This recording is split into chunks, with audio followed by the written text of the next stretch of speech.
Бірнеше ұрпақтың көз жасын келтірген ән Қара кемпірдің мемориалдық үйі ашылғалы жатыр.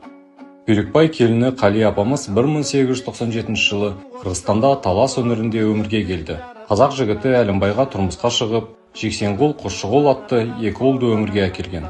1941 жылы Екінші дүниежүзілік соғыс басталғанда екі ұлымен бірге күйеуін де соғысқа аттандырады. Олар соғыстан оралмайды.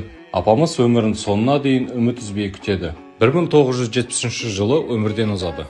1985 жылы Қазақстанның, Қырғызстанның халық әртісі Алтынбек Қоразбаев Қара кемпір әнін шығарады. Осы әнді тыңдап көзіне жас алмаған адам болмаған шығар. Солай танылып еді Қали апамыз. 1970 жылдан бері Қара кемпір үйі қаңырап бос тұрды. Құлауға шақ қылды.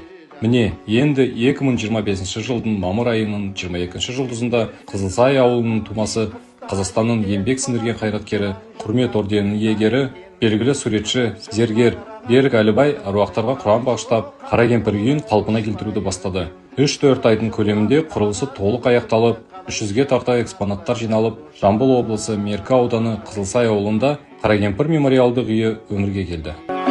Қайда терлеп шер қызыл шайдау теремес көздің жасы жүзім шайды.